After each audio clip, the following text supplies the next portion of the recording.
Hey YouTube, this is Fence Kid coming at you. Today I'm going to be making a two-sided ring out of an average quarter. There's no silver content in this whatsoever. However, it is kind of unique.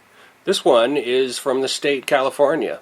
Current value, 25 cents. We're going to take it, make a two-sided ring out of it, and in specific, we're going to be aiming to make a smaller, woman-sized ring. I made a video about a month ago. Look below this video in the description and go watch that, on how to easily make a ring a lot like this one. Two-sided ring, size 10 through 12. So today, we're going to get a little bit more advanced on you, and we're going to be showing you how to get these double-sided rings a lot smaller. Now, what are you going to need to do all this stuff? Well, it's not that much. First and foremost, you're going to need your mandrel. Jeweler's mandrel. This one's steel, it's hard, it's perfect for forming rings on. You can see the notches. There's 11, it goes clear up to a size 15. This one came from Amazon. I'll link below this video on where I got this one. This one costs about $15. Next thing you're going to need is something to punch a hole in the center of that coin. You can drill a hole with it with a drill press or whatever, but I find it easy and simple to use this punch and die set. I got this one from Harbor Freight. I'll also link below the video on where I got this one. This set costs about 30 bucks.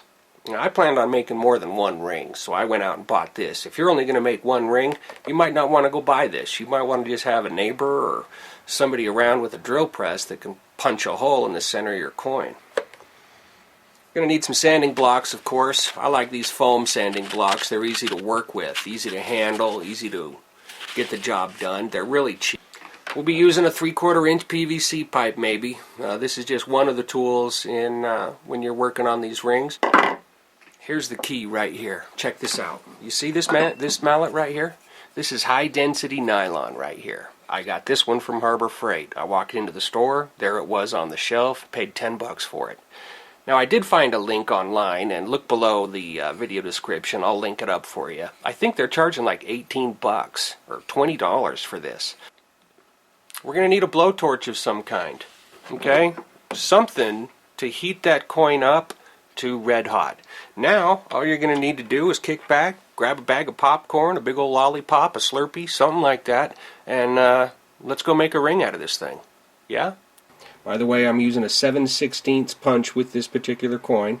You can also use a 1/2 inch punch, but the distance between that black line and the edge of the coin is going to resemble how wide your ring is. Okay. Simply drop in your die, straight down on it, and then we're going to punch that with a hammer, wham, and punch that hole right through, nice and sweet. Usually takes more than one whack to get through these, and so just steady. You don't want to move that coin. Boom. Okay. Hold it steady and give it a nice whack. Boom. We're through. Come over here to the old anvil, party hole.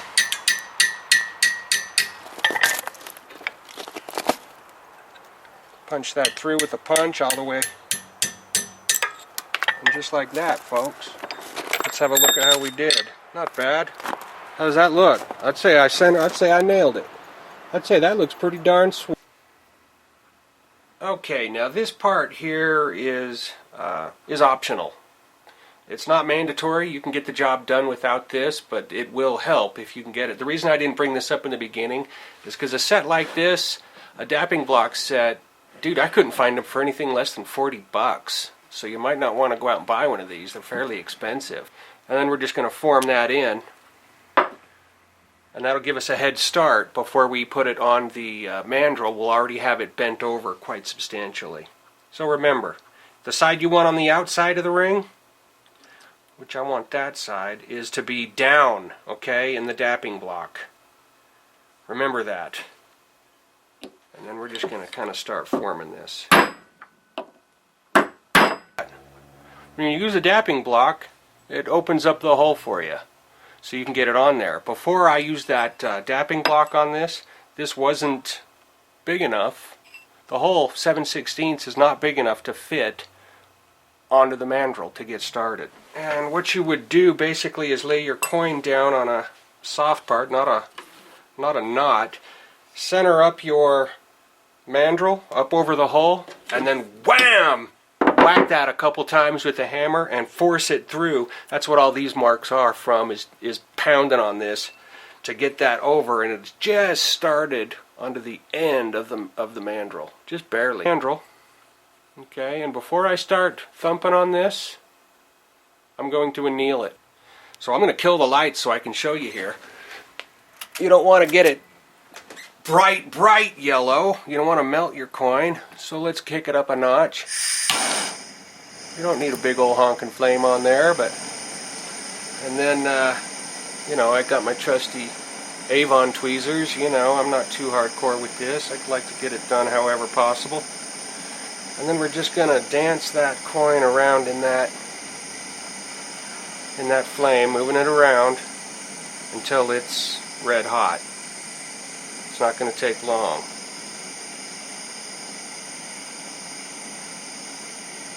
Okay, the color's changing. You can see it, and see it already heating up and glowing there.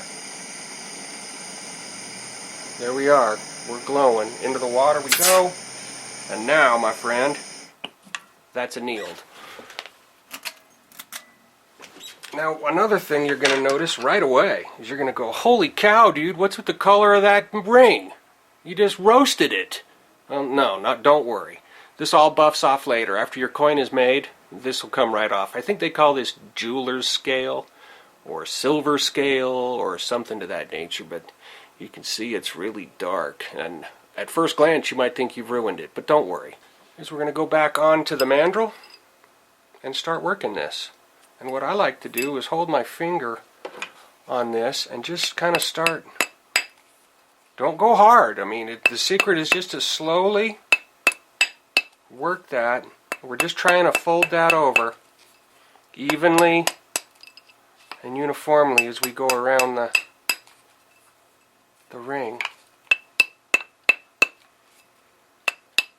And you'll get better at this. I mean, you're not going to just step up to your first ring and just nail it. This takes a little bit of, you can see I'm not the best. I mean, I'm just a guy still learning as I go.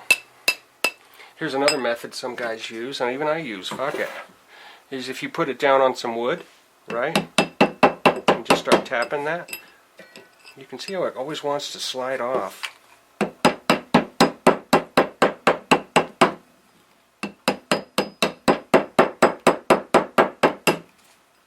And what we're trying to do is we're more or less trying to fold this, more or less we're trying to get this folded over without pushing it down the mandrel.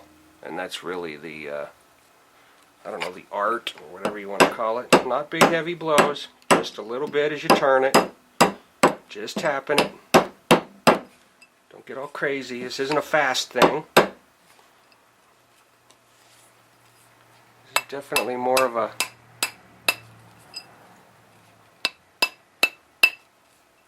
patience thing. Especially if you've got an expensive coin on there, like a silver one. You can see we're already sliding down the mandrel. It's getting bigger. We've got to have that folded over by the time we're here. Are we close? Not even. So you can see why that dapping block would come in handy. Because with every blow of the mallet, that hole gets a little bit bigger. Always want to be looking at it, you know what I mean? You don't want to be wham, wham, all like it's Paul Bunyan. You're finessing it.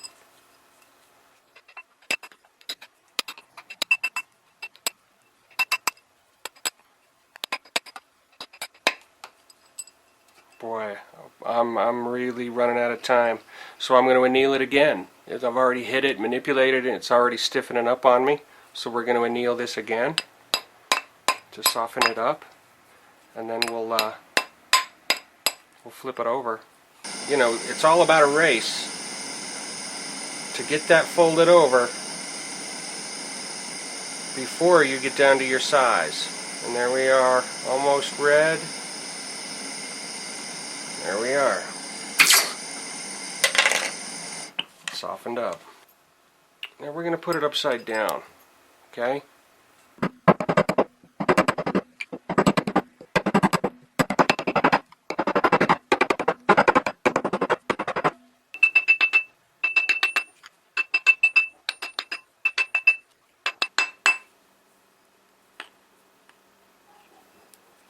You tell me. See how it's not quite perfect? So if you could get it down to like this stage with the whole size to work, if you were at like a 5 now and you needed a 6, then you would just use your PVC really and just push it down just to round it up around the edges.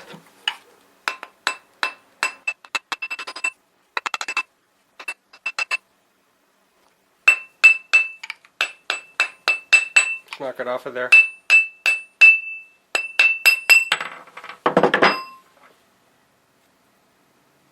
And you can see that it's not quite perfect. I mean, it's close. It's close. So what we're going to do is we'll use the mandrel to our advantage and push this down using our PVC here to just kind of round it up. I want that touching that mandrel all the way around.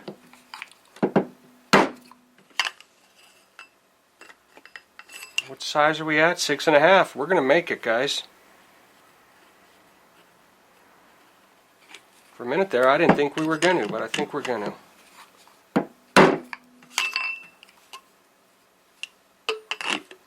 Even it up. Even it up, Jack. You know, you can see a little bit of play there. You know, if you've got one side that needs to slide down, you know, it's not perfectly even, you're just going to put it on and then, you know, at an angle, so just that one side hits it, and just tap it down so it's nice and level. Slowly. Here's the name of the game. So there we are. Dead on 6 3/4, and that's how to use this mandrel, is the edge that first hits your mark, that's what size your ring is. I thought, I was wondering the same thing. I thought maybe the center of the ring on our mark is going to be the size, but nope, right there. 6 3/4, dead on. And how we looking? We're looking pretty good. Might not be exactly perfect, but darn tootin' close. By the time we get this lip sanded off the edge of this coin and it's done, you won't even be able to notice. This side, the side that we punched out, can be kind of sharp. In fact, it will be sharp. We're going to take our sandpaper, put it down, and just give it a little love. And sand that down nice and smooth. Doesn't take long. No big deal.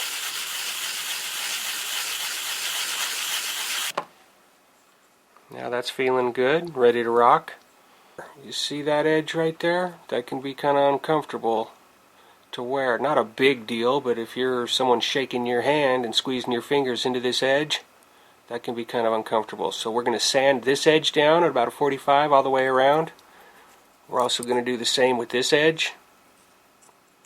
Sand that edge at a 45. And it's not a big deal. You just take your sandpaper. Here's where a little heavier sandpaper comes in, depending on how much you've got to sand.